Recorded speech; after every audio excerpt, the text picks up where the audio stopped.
আমার নবী থাকতে পারলেন না।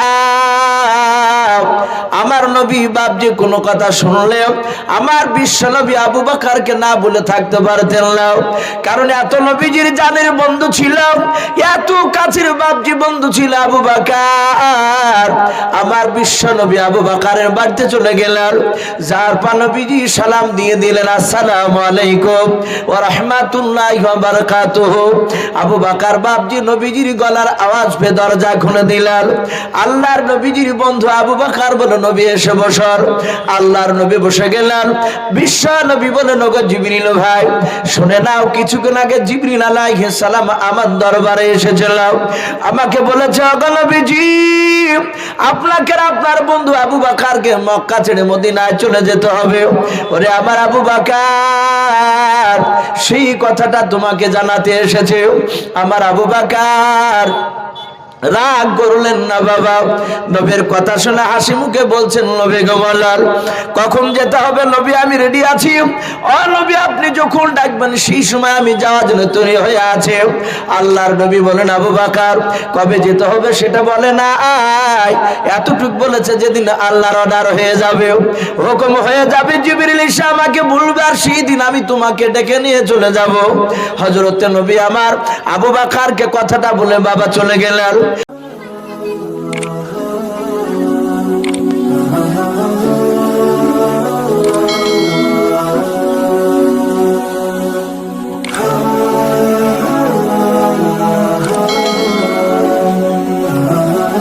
সৈয়দে আলম নবীজি, সৈয়দে আলম নবীজি শাহে মদিনা,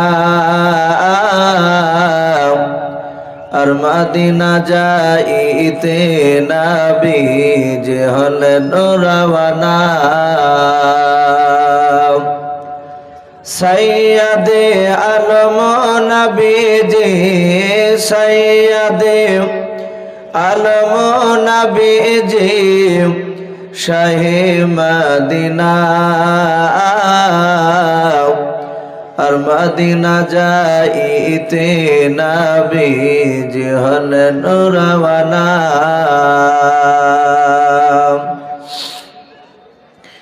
ওরে কাফের মক্কাবাসী নবীজিকে মারব বলে ওই ঘিরে বসলে,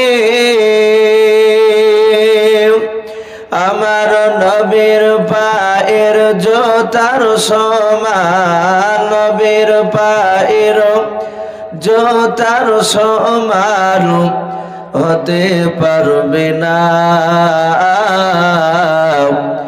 আর মদিনা যাইতে নবীজি হলেন রওয়ানা।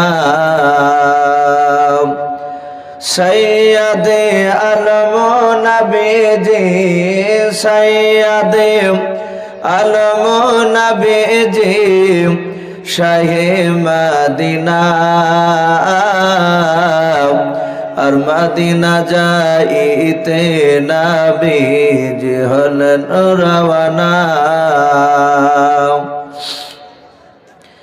নবী বলেন হযরত আলী আমার বিছানায় শুয়ে যাও গো, ওই তোমারে বলি। হযরত আলী শুয়ে গেলেন, হযরত আলী শুয়ে গেলেন নবীর বিছানায়, আর মদিনা যাইতে নবীজি হলেন রওয়ানা। নবী বলেন আবু বকর হিজরত করি চল গো, ওই হুকুমে খোদার, ওই রাতারাতি চলেন নবী, রাতারাতি চলেন নবী সোনার মদিনায় আর মদিনা যাইতে নবী যে হলেন রওয়ানা সৈয়দে আলম নবীজি সৈয়দে আলম নবীজি শাহে মদিনা আর মদিনা যাইতে নবী যে হলেন রওয়ানা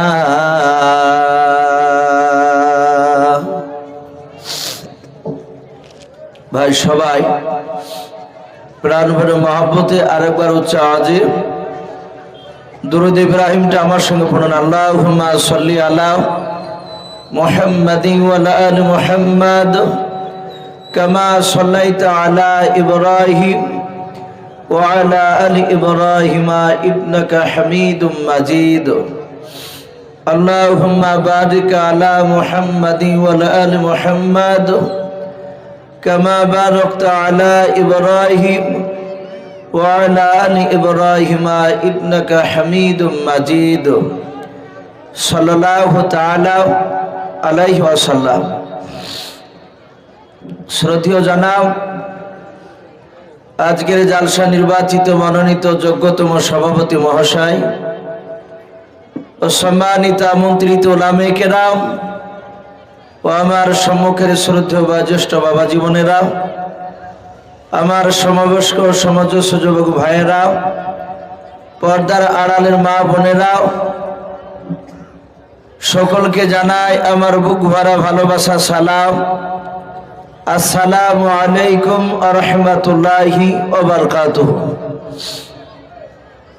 মুহাম্মদুর রাসূলুল্লাহ সাল্লাল্লাহু তাআলা আলাইহি ওয়াসাল্লাম আমার বিশ্ব নবী দরদি নবী মসজিদে নববীতে সাহাবাদেরকে নিয়ে বাপজি বসে আছে নবী সাহাবাদের বাপজি দেখছেন যে আমার কথাগুলো কতটা মানে আমরা হাদিসে পড়েছি ওলামার মুখে বাপজি আপনারা শুনেছেন যে আল্লাহ রসুলকে বাপজি দুনিয়ার বুকে পাঠানোর পরে আমাদের নবীকে পাঠানোর পরে আল্লাহ কোরআনে বলেছেন ও খাতামান নবিয়্যিন যে আমি নবীকে পাঠিয়ে দেওয়ার পরে আমি নবুয়তের দরজায় তালা মেরে দিয়েছি আর আকীদা আছে আমাদের বলো কিয়ামত পর্যন্ত কোন নবী রাসূল আসবে ভাই কিয়ামত পর্যন্ত কোন নবী রাসূল আসবে না কিন্তু আমরা রাসূলের পবিত্র জবান থেকে শুনেছি বলতে হাদিসে পড়েছি নবী যেটা বলেছেন সেটা হাদিসে লেখা আছে নবী বলেছেন আমার পরে আর নবী রাসূল আসবে না কিন্তু আমার পরে যদি আল্লাহ আমার পরে যদি কাউকে নবী রাসূলকে যদি পাঠাতেন এটা নবী বলেছে যে আমার পরে যদি নবী রাসূল করে কাউকে যদি পাঠাতেন তাহলে আমার সাহাবার মধ্যে থেকে হযরতে ওমর ইবনুল খাত্তাব রাদিয়াল্লাহু তাআলা আনহু তিনি নবী রাসূল হওয়ার যোগ্য ছিলেন বলুন আলহামদুলিল্লাহ একবার জোরে বলুন আলহামদুলিল্লাহ এই কথা সত্য না মিথ্যা ভাই একটু জোরে বলুন ওলামার মুখে শুনেন নাই এই কথা সত্য যে আল্লাহর নবী বললেন আমার পরে যদি আল্লাহ কাউকে নবী রাসূল করে যদি পাঠাতেন তাহলে কে নবী রাসূল হতেন একটু বলুন এখনই কার নাম করলাম হযরত ওমর কিন্তু আমরা হাদিসে পড়েছি বাপজি রাসূলুল্লাহ সাহাবা ওমরের চেয়েও বাপজি আরেকজন দামি সাহাবা ছিলেন নাম জানা আছে আপনাদের নবীজির বাপজি সাহাবা আবু বকরের চেয়ে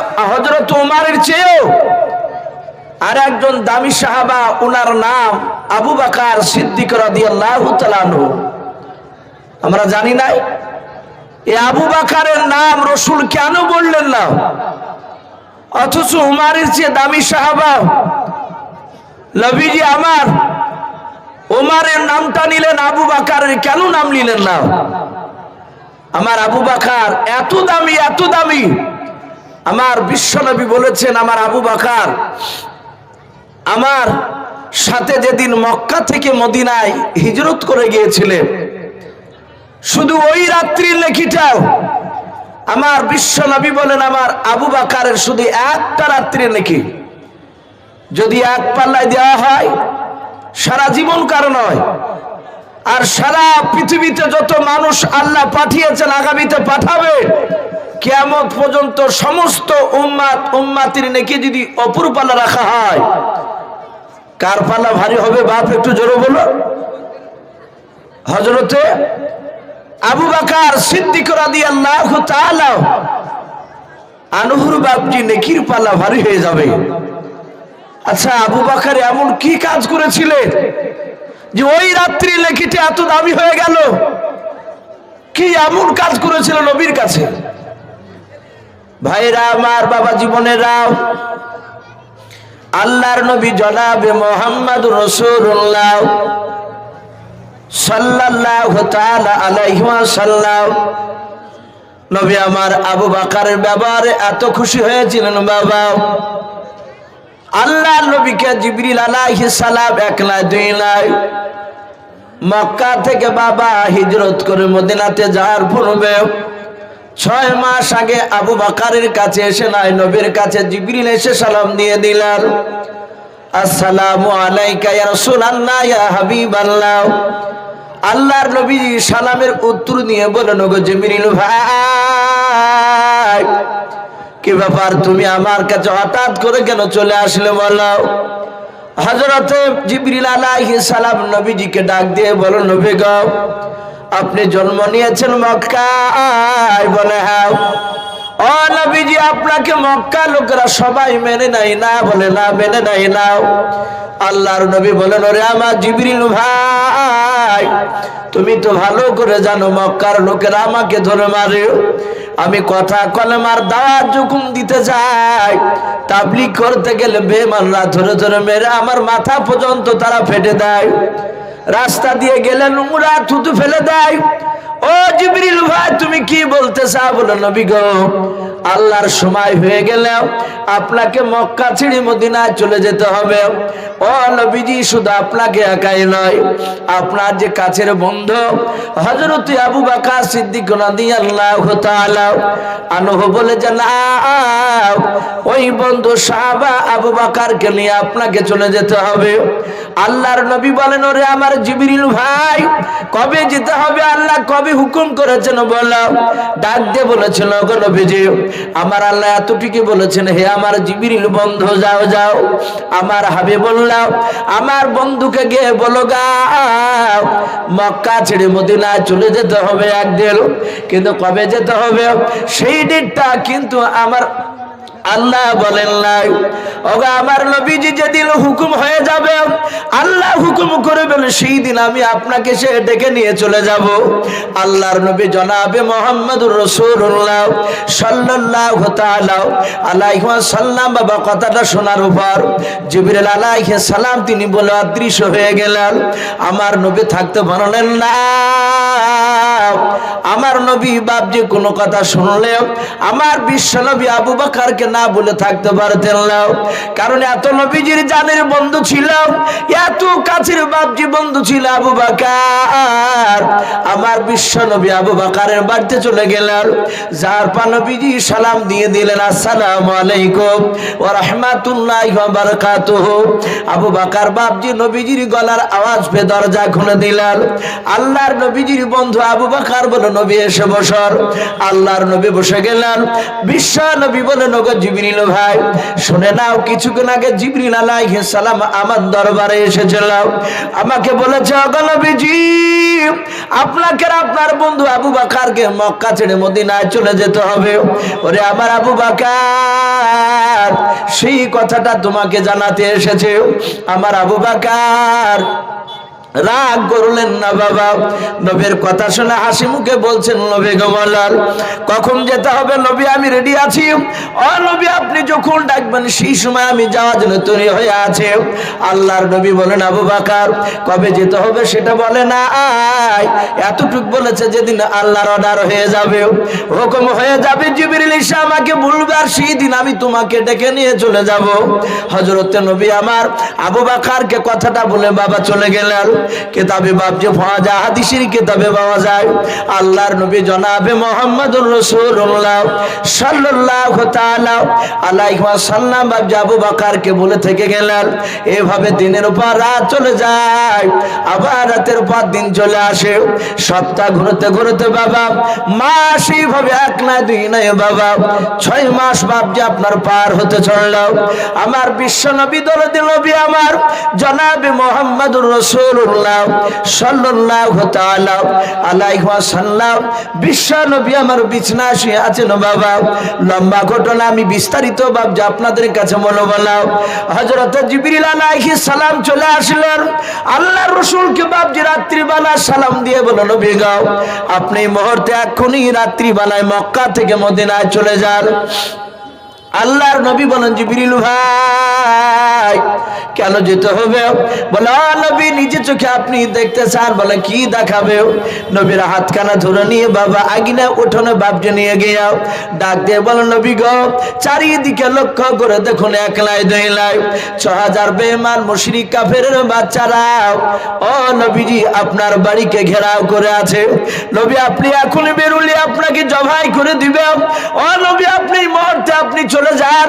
নবী চিন্তা করবেন না, আপনার পবিত্র বিছানায় আপনার জামাই হযরত আলী রাদিয়াল্লাহু তাআলা আনহুকে রেখে নিয়ে চলে যান। আল্লাহর নবী শুয়ে দিলেন হযরত আলীকে। আমার নবী বলেন, ওগো জিবরিল ভাই বেঈমানরা 6000 মুশরিক কাফেরের বাচ্চারা তারা তলোয়ার ঠেকে আছে রে জিবরিল, আমি কিভাবে এখন বাড়ি থেকে বেরিয়ে যাব? তুমি আমাকে উপায় বলে দাও। আল্লাহর নবীজিকে বলেন, হুজুর আপনি চিন্তা করবেন না, সূরা ইয়াসিন থেকে আপনি একটা আয়াত তেলাওয়াত করুন।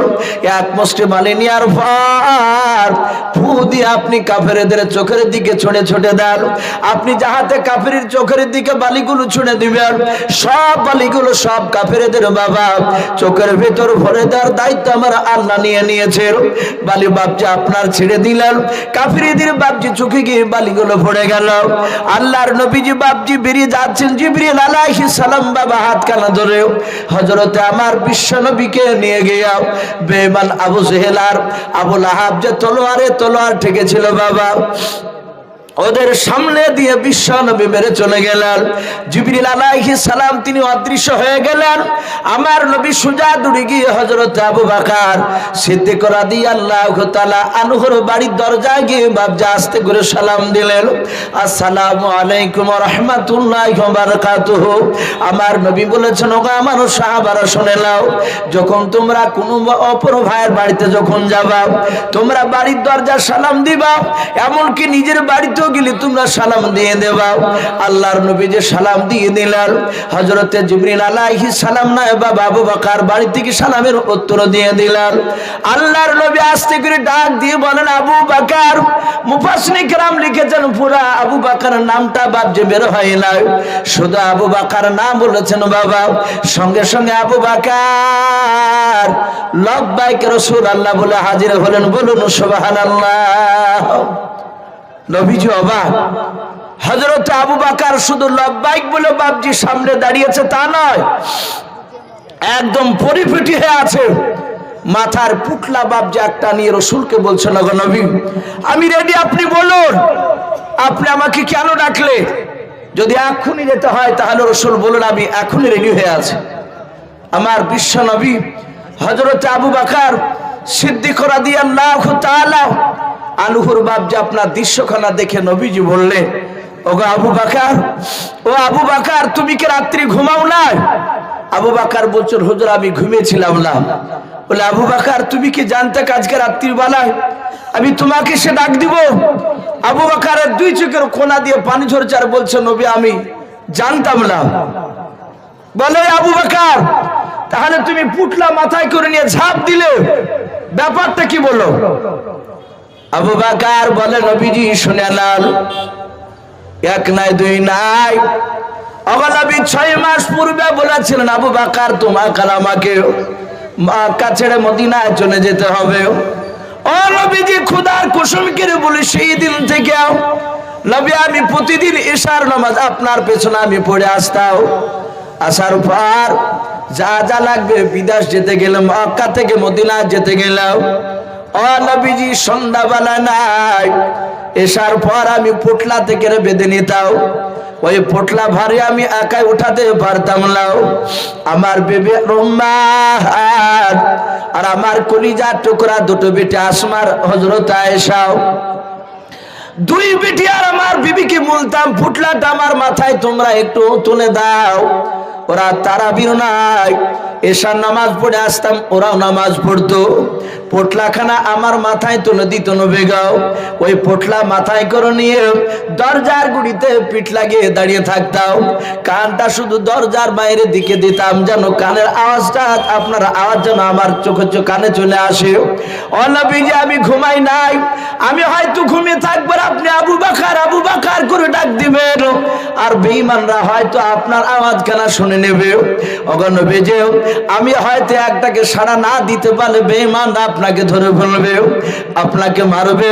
ও নবীজি কিয়ামতের ময়দানে যেদিন কোটি কোটি মানুষের সমাগম হবে, সেদিন আমার আল্লাহ একবার যদি বলে আবু বকর তোমার বাড়ির দরজায় এসে আমার পেয়ারা হাবিব ডাক নিয়েছিল, তুমি একটাকে কেন সাড়া দাও না?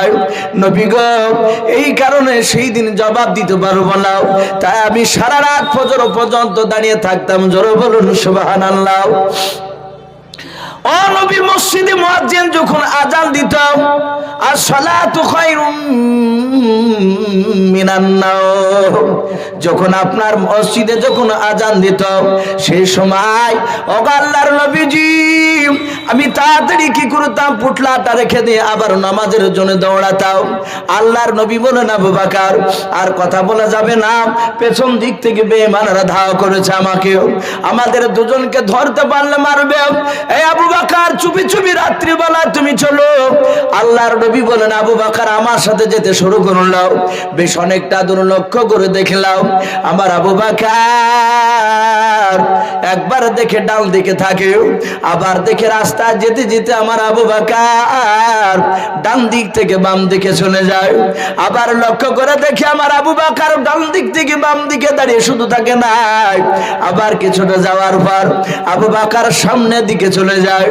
আবার কিছুক্ষণ পরে দেখে আমার আবু বকর সামনের দিক থেকে পেছন দিকে দৌড়ে চলে যায়। আল্লাহ রাসূল বললেন এইভাবে অনেকটা রাস্তা চলে গেলাম, আমার আবু বকর সিদ্দিক রাদিয়াল্লাহু তাআলা আনহুকে দেখলাম উনি বারবার শুধু চারিদিকে দৌড়াদৌড়ি করে। আমার নবী মনে মনে ভাবলেন হয়তো আমার আবু বকর তার বিবির উম্মানের জন্য মন খারাপ করে, তার বসে বিটি হযরত আয়েশা আর আসমার জন্য মন খারাপ করে। আল্লাহর নবী যে আবু বকর হাত কানা ধরে বলেন আবু বকর মনটা বুঝে ছটফট করে বাড়ির জন্য। হযরতে আবু বকর বিশ্ব নবীর কাছে বাপজি হাত দুখানা জোর করে, আবু বকরের দুই চোখের কোনা দিয়ে বাপজি পানি ঝরতে লাগলো। আল্লাহ রাসূলকে ডেকে বলে নবী গো খোদার কসম করে বলি যে আল্লাহর কাছে আমার জান রয়েছে, ও নবীজি সারা পৃথিবীর চেয়ে এমনকি বিবি ভালো বাচ্চার চেয়ে আপনাকে বেশি ভালোবাসে, বলুন সুবহানাল্লাহ। ওগো নবী আপনার সাথে থাকলে গোটা পৃথিবীর সব মায়া ভুলে যায়। বলে আবু বকর তোমার বাড়ি থেকে তোমাকে নিয়ে আসিলাম, আমি চারিদিকে লক্ষ্য করে দেখলাম তুমি আমার সাথে হাঁটছার চারিদিকে কেন দৌড়াদৌড়ি করে বলো। আবু বকর বলে নবী গো আমি আমার যার ছটফট করি জানলে আমি দৌড়ি নাই, আমার বিটির জন্য আমি চিন্তা করি নাই। বলে চারিদিকে কেন দৌড়ায় আবু বকর তুমি বলো। আবু বকর বলে নবী গো আজকে যে মক্কা থেকে মদিনা চলে যাচ্ছে বলে হ্যাঁ, এই খবরটা যদি কোনো বেঈমান 2-4 দিন আগে যদি জানতে পেরে যায়, ওগো নবীজি রাস্তার ধারে হয়তো আমরা দেখতে পাবো না, জঙ্গলের ভিতর থেকে হয়তো কোনো বেঈমান তারা হয়তো তীর ধনুক নিয়ে হয়তো তারা বসে আছে। ওগো নবী জানতে পারলে ডান দিক থেকে যদি তীরখানা আপনার বাজুর দিকে নিশানা করে যদি ছুড়ে দেয়, ও নবীজি আমি এই কারণে বাম দিক থেকে ডান দিকে দৌড়ে যাই, বাম দিকের নয় ডান দিকের তীরখানা যেন আপনার বাজুতে না লেগে আবু বকরের ডান দিকের যেন বাজুতে লেগে যায়। জোরে জোরে বলুন সুবহানাল্লাহ। ওগো নবী চারিদিকে দৌড়ায়, চারিদিকের তীরগুলো যেন নবী আপনার দেহতে যেন না লেগে, যেন শুধু আবু বকরের যেন দেহতে লেগে যায়। আল্লাহ নবীর চোখ নিয়ে বাপজি পানি পড়ে গেল। আমার নবী বলেন, আবু বকর এত ভালোবাসো? বলে, হ্যাঁ নবী, আপনাকে সারা পৃথিবীর যে ভালোবাসে। আল্লাহ নবী আর থাকতে পারলেন না। নবী আবু বকরকে জোরে ধরে বললেন, ওরে আবু বকর, আমি তোমার ব্যবহারে খুশি হয়ে গিয়েছি আবু বকর, আমার আল্লাহ খুশি হয়ে গেছে তোমার উপরে। আবু বকর, আমি পয়গম্বর বললাম, ও আবু বকর, আজকের নেকির সমান নেকি শুনে নাও, গোটা পৃথিবীর মানুষ এক হয়েও পারবে না। তোমার জোরে বলুন সুবহানাল্লাহ। সেই আবু বকর মাঝে মাঝে উমর ইবনুল খাত্তাব রাদিয়াল্লাহু তাআলা আনহু, তিনি উমর না বিশ্বনবী ইন্তেকাল করার পরে আবু বকর যখন খলিফাতুল মুসলিমিন হলেন, বাদশাহ হলেন, ওই সময় মাঝে মাঝে বলতেন, ওগো আমিরুল মুমিনিন, ওগো আবু বকর সিদ্দিক রাদিয়াল্লাহু তাআলা আনহু, আপনাকে একটা কথা বলবো। আবু বকর বলতেন, ওরে উমর বলো। বলো, ওগো আবু বকর, আপনার সারা জীবনকার নেকি দেব না, শুধু একটা রাত্রি নেকি, যেদিন মক্কা থেকে রাসূলের সাথে হিজরত করে মদিনায় গিয়েছিলেন, ওই রাত্রি নেকিটাও আপনি আমাকে দিবেন, আর আমার সারা জীবনকার নেকি আপনাকে দিয়ে দিব। একটু বদলা বদলি করবে? কোন কোন সময় উসমান গনিও বাবজি কথা বলতে, হযরতে আমার বিশ্ব নবীজির বন্ধু আবু বকর বলে, না, আমি সারা জীবনকার দিব, কিন্তু ওই রাত্রি নেকিটা আমি দিব না। ভাই, আমার বলার উদ্দেশ্যে, এত বড় দামি সাহাবা থাকতে নবীজি আবু বকর নবী হতে পারতেন, হওয়ার যোগ্য ছিলেন, এ কথা বলা দরকার ছিল না। অথচ আবু বকরের নামটা না বলে ওমরের নামটা কেন নিলেন? এরও কারণ রয়েছে। আমার বিশ্ব নবী বলেন, আমি উমরের মধ্যে আমি নবুয়াতি মেজাজ দেখেছিলাম। বলুন আলহামদুলিল্লাহ।